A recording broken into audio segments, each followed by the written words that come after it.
Hi, and welcome to Historical Influence.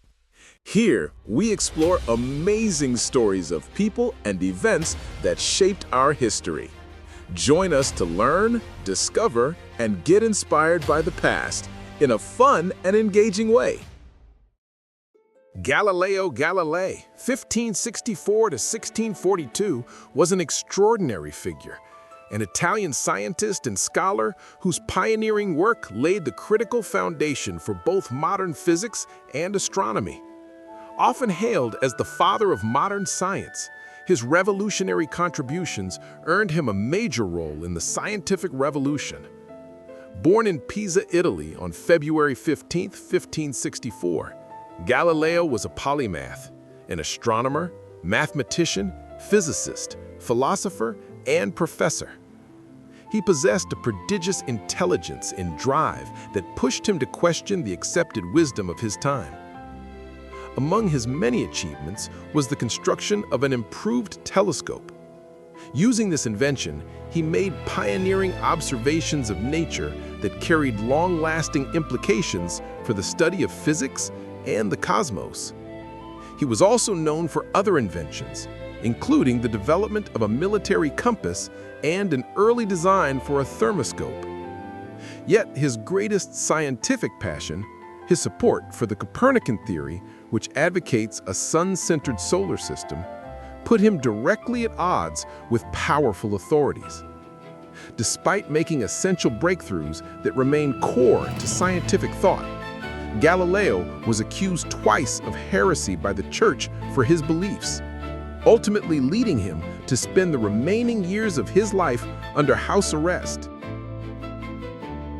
To truly understand Galileo's impact, we must first appreciate the scientific landscape of the 16th century, often termed the Age of Certainty. The established and predominant scientific view of the world was based on the teachings of Aristotle. This Aristotelian doctrine was the only scientific authority sanctioned by the Roman Catholic Church.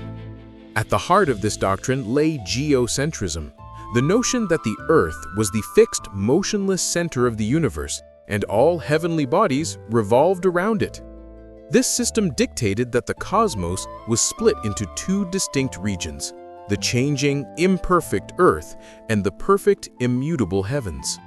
The celestial bodies, such as the moon and sun, were believed to be flawless spheres, circling the Earth in perfect, crystalline orbits. This framework provided both a physical and philosophical order that had remained unchallenged for centuries by the scientific community. Initially, Galileo himself supported this accepted Aristotelian view, like virtually every other intellectual of his time. However, the late 16th and early 17th centuries saw the emergence of theories that questioned this certainty. The Copernican theory, named after Nicholas Copernicus, proposed a radical sun-centered, heliocentric solar system. This idea, though not immediately accepted, represented a profound challenge to the established order upheld by the Church. Before Galileo pointed his telescope upward, new astronomical events already began to chip away at the old beliefs. Observers, including Tycho Brahe, noted the appearance of new stars, or novae, such as Kepler's supernova in 1604. The fact that these new stars showed no detectable diurnal parallax led Galileo to conclude they were distant stars, directly disproving the Aristotelian belief in the immutability or unchanging perfection of the heavens. Galileo Galilei was born in the city of Pisa, which was then part of the Duchy of Florence, Italy. He was the first of 6 children. His father, Vincenzo Galilei, was a well-known musician and music theorist, while his mother was Giulia Amanati. The family moved to Florence when Galileo was about 10 years old. Galileo received his early formal education at the Camaldolese Monastery, located in Vallombrosa. Later, in 1583, or around 1581, he entered the prestigious University of Pisa with the initial goal of studying medicine.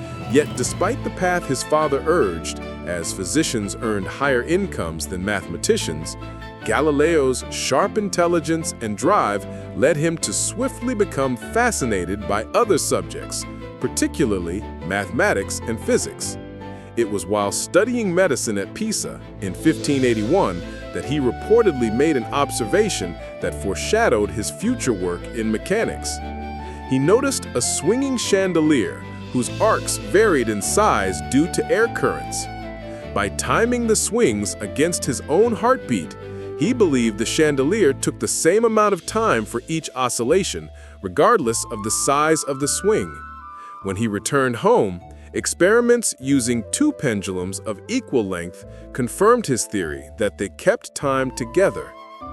This accidental exposure to mathematics in a lecture, coupled with his fascination, spurred him to successfully convince his reluctant father to let him shift his academic focus to mathematics and natural philosophy instead of medicine.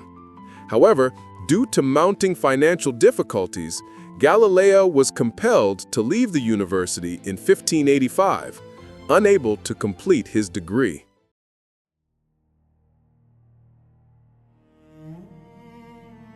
Despite leaving formal education without a degree, Galileo persisted in his study of mathematics, maintaining himself through minor teaching positions. During this early period, his dedication to experimentation and measurement began to bear fruit. He published The Little Balance, La Bilancetta, around 1586, a work describing the hydrostatic principles required for accurately weighing small quantities. This publication earned him initial fame in the scholarly world, which in turn helped him secure a teaching post at the University of Pisa in 1589. It was during his time at Pisa that Galileo reportedly conducted his celebrated experiments involving falling objects. He investigated how motion worked, producing his manuscript De Motu, On Motion. In this work, he deviated significantly from the entrenched Aristotelian explanations of motion and falling bodies. Galileo asserted that in a vacuum, all unequal weights would fall at the same speed. While a popular anecdote suggests he demonstrated this by dropping balls of different masses from the Leaning Tower of Pisa, a concept contrary to Aristotle's teaching that heavier objects fall faster, historians now widely accept this was likely a famous thought experiment, though some argue it took place. Most of his key experiments on falling bodies were in fact conducted using inclined planes, which helped to reduce timing errors and the effect of air resistance. Unfortunately, Galileo developed a certain arrogance regarding his revolutionary work. His stark and unyielding criticisms of the Aristotelian establishment isolated him among his colleagues. Consequently, in 1592, the University of Pisa chose not to renew his contract. Fortunately, Galileo quickly secured a new academic appointment in 1592 at the University of Padua, where he taught geometry, mechanics, and astronomy until 1610. This appointment was crucial, as his father had died in 1591, leaving Galileo responsible for the care of his younger brother.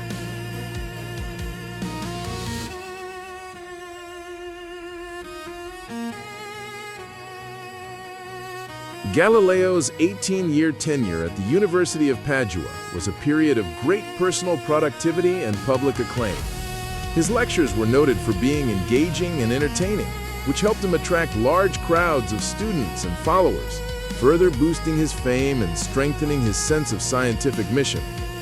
Beyond his academic duties, he continued to focus on practical applications of science and technology. Between 1595 and 1598, he devised and improved a geometrical and military compass, suitable for use by gunners and surveyors. He wrote and sold an instruction manual, The Operations of the Geometrical and Military Compass, 1604, alongside the instruments themselves. Around 1604, Galileo also refined his theories on motion and falling objects, leading him to develop the concept of the universal law of acceleration, which he posited was obeyed by all objects in the universe. This work, later summarized in two new sciences, proved crucial for the future of classical mechanics.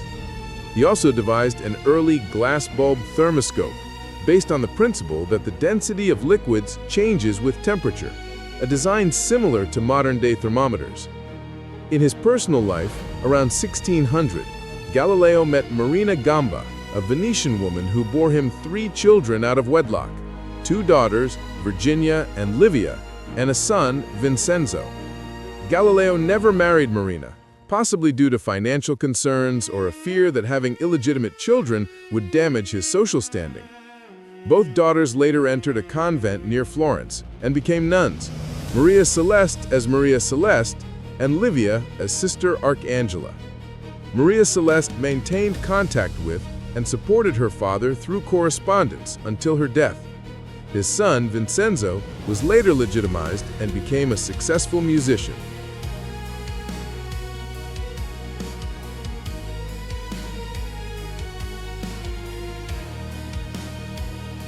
The year 1609 marked a profound turning point.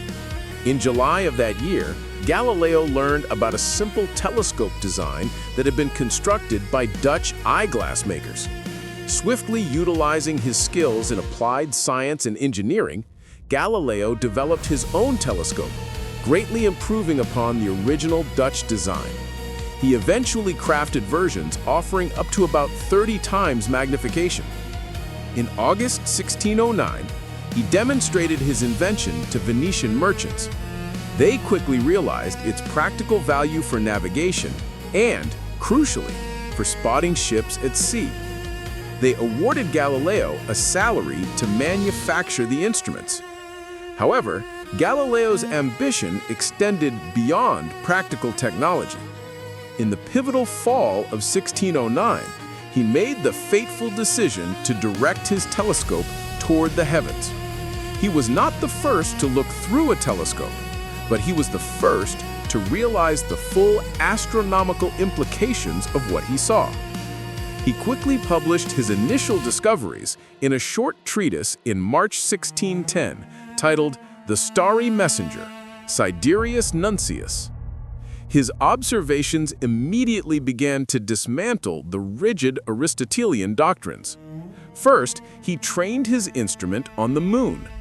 Contrary to the long-held belief that the moon was a smooth, translucent, and perfect sphere, Galileo observed that its surface was rugged and flawed. He determined the cause of the uneven waning as light occlusion from lunar mountains and craters. He even created topographical charts and estimated the heights of these lunar mountains. Next, he looked at Jupiter. On January 7, 1610, he observed what appeared to be 3 small fixed stars close to the planet. Observations over subsequent nights revealed that the positions of these stars were constantly shifting relative to Jupiter.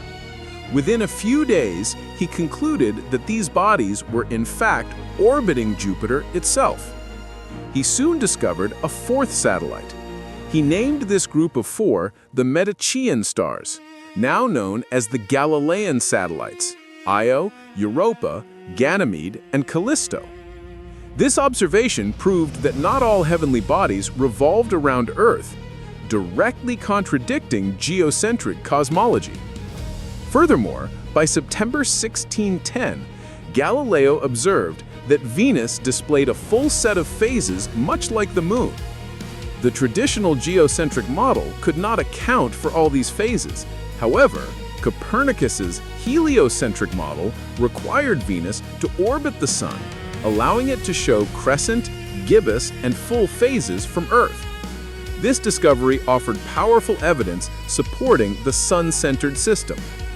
He also observed sunspots, which he published in 1613. The very existence of these spots further refuted the doctrine of the Sun's perfection. He also found that the Milky Way was not nebulous, but rather a multitude of stars packed so densely that they only appeared as clouds from Earth.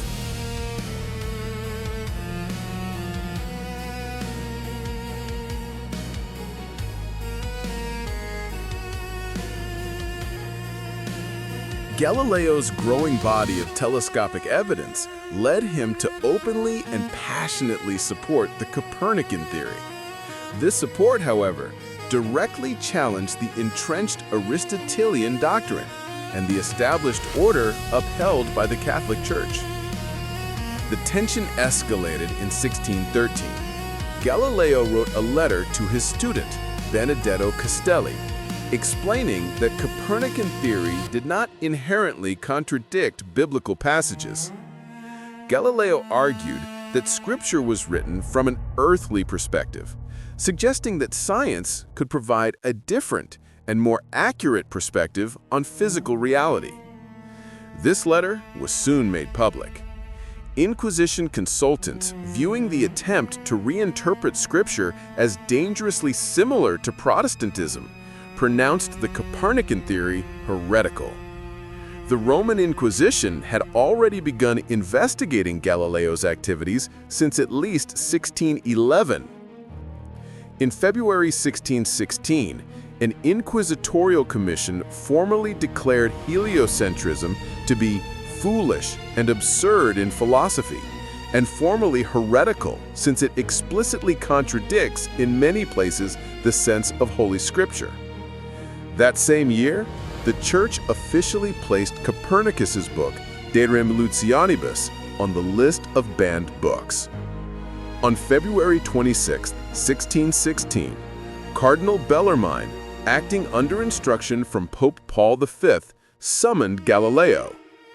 Bellarmine delivered an order commanding Galileo to abandon completely the opinion that the sun stands still at the center of the world and the earth moves, and henceforth not to hold, teach, or defend it in any way whatever, either orally or in writing. A devoted Catholic himself, Galileo officially obeyed the order for the next 7 years.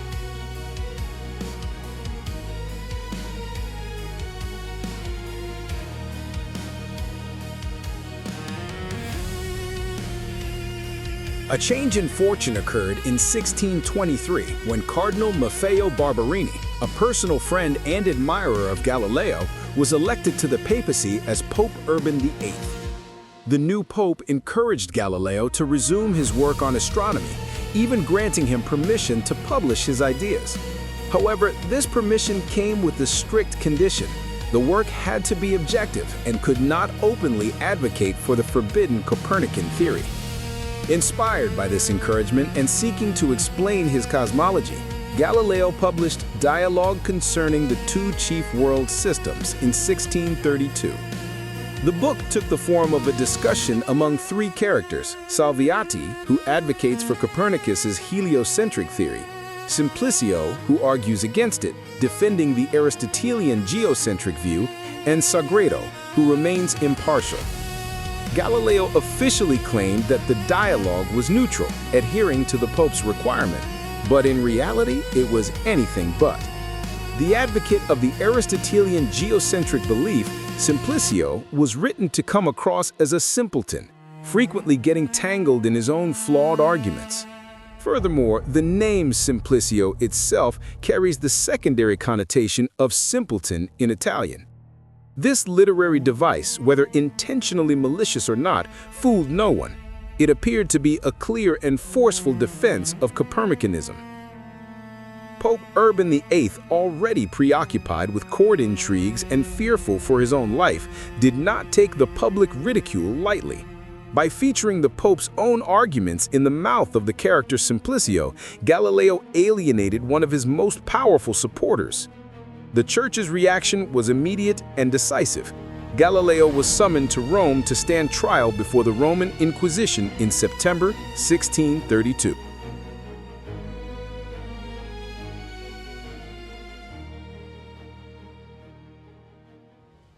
Galileo's Inquisition proceedings stretched from September 1632 to July 1633. Although he was initially treated with respect and never formally imprisoned, the proceedings were intense and fraught with danger.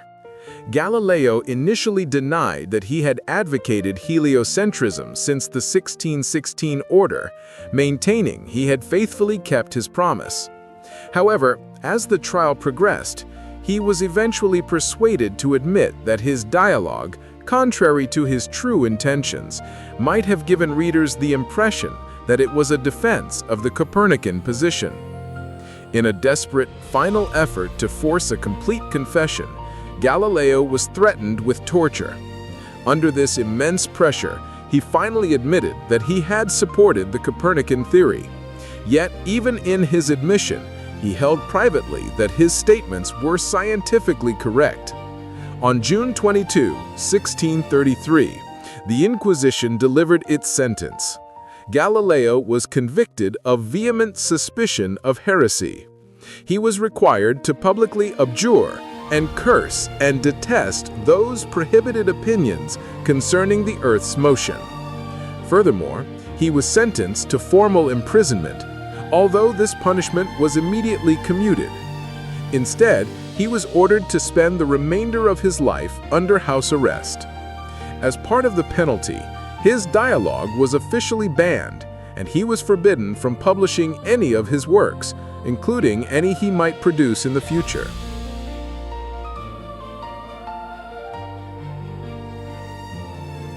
Despite the conviction and strict restrictions, Galileo's intellectual fire was not extinguished. While under house arrest at his villa, Il Gioiello, near Florence, he largely ignored the order prohibiting him from receiving visitors or having his works printed outside of Italy. During this period of confinement, he dedicated his time to one of his most important works, discourses and mathematical demonstrations relating to two new sciences, often shortened to two new sciences. This book, completed in 1638, served as a comprehensive summary of his life's experimental and theoretical work, primarily focused on the science of motion, kinematics, and the strength of materials. To bypass the Inquisition's ban on publication, the manuscript was successfully smuggled out of Italy and published in Holland in 1638. By this time, Galileo's health was failing. He suffered from poor health, developing a painful hernia and insomnia. By 1638, he had become completely blind. Galileo continued to receive visitors, sharing his knowledge until his death.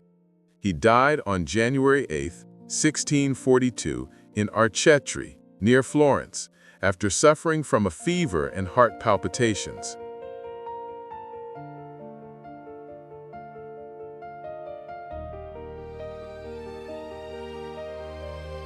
Galileo's contribution to humanity's understanding of the universe was monumental, not only for the sheer volume of his discoveries, but also for the systematic mathematical methods he developed and used to prove them. His innovative approach to combining experiments and mathematics paved the way for the development of classical mechanics by Sir Isaac Newton. Albert Einstein, recognizing this profound impact, called Galileo the father of modern science. Galileo's work fundamentally shifted the scientific outlook and helped establish the Copernican model as a scientific reality. This lasting legacy is recognized in the naming of the 4 largest moons of Jupiter, Io, Europa, Ganymede, and Callisto, as the Galilean moons. Time eventually vindicated the astronomer. The Church could not indefinitely deny the scientific truth he discovered. In 1758, the Church lifted the ban on most works supporting Copernican theory. The Vatican finally dropped its opposition to heliocentrism altogether in 1835.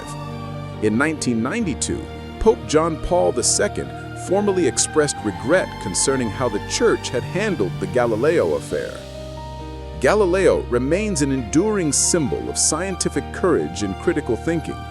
His famous, rebellious phrase, "Eppur si muove," and yet it moves, perfectly encapsulates his unwavering commitment to truth derived from observation and experience.